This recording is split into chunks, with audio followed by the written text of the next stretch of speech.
In this video, we'll look at how to classify an amine as primary, secondary, or tertiary.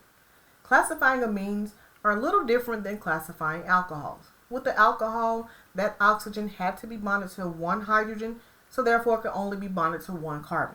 So there's only one way that that alcohol functional group could exist in the molecule, but from there, that alcoholic carbon could be attached to a different number of carbon atoms.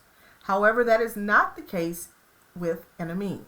So again, let's take a trip back to 1151, looking at the electron dot symbol for nitrogen. So nitrogen contains 5 valence electrons. So looking at the electron dot symbol, we have a dot for each valence electron, place one on each side before we can go back and pair any. So in the case of nitrogen, you end up with 2 electrons that are paired, but now we have a total of 3 electrons that are unpaired. So that nitrogen atom in its most stable form is looking to form 3 bonds.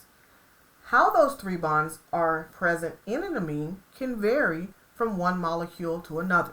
So the nitrogen atom is looking for a combination of 3 bonds between the nitrogen and carbon or nitrogen and hydrogen. But how those bonds form and how many are formed will determine whether or not that amine is primary, secondary, or tertiary. Because there are different ways in which that nitrogen can be present and can bond to different atoms in the molecule, now we are looking directly at that nitrogen atom in order to determine whether or not it is a primary, secondary, or a tertiary amine. So if we look at the very first structure, so we have our amine. Now, in order to determine primary, secondary, or tertiary, locate that nitrogen, which is present in the amine, and determine how many carbon atoms are directly bonded to that nitrogen. So if we look at the first structure, we have our nitrogen. That NH2 lets us know we have 2 hydrogen atoms bonded to it.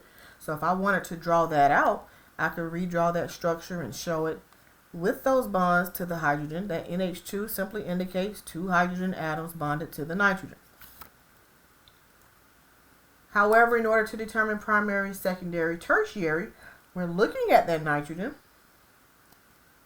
and we're now saying how many carbon atoms are directly bonded to it. That nitrogen only has 1 carbon atom directly bonded to it. So therefore, this represents a primary amine. Just as primary alcohols, primary amines can be indicated as a 1-degree amine. If we look at the next one, we want to do the same thing. Again, that NH, that's the condensed form.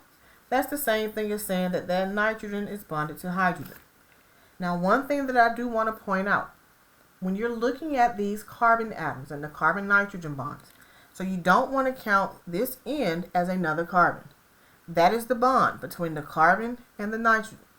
So we're looking at this nitrogen, but we're saying how many carbon atoms are directly bonded to that nitrogen. That nitrogen has the carbon to the left directly bonded. It has the carbon to the right directly bonded. We wouldn't count that hydrogen because it's not a carbon.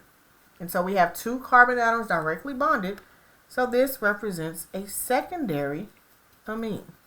Again, secondary amines can be indicated as a 2-degree amine. And then if we go to the last structure, we have our nitrogen. And so when we locate our nitrogen, we want to look at how many carbon atoms are directly bonded to that nitrogen. We have this carbon to the left, the carbon down below, the carbon to the right. This nitrogen has 3 carbon atoms directly bonded, so therefore it represents a tertiary amine, which again is indicated as a 3-degree amine. So when looking at the amine, it's a little easier to classify as primary, secondary, tertiary, because now we're looking at that nitrogen and we're indicating exactly how many carbon atoms are bonded to that nitrogen.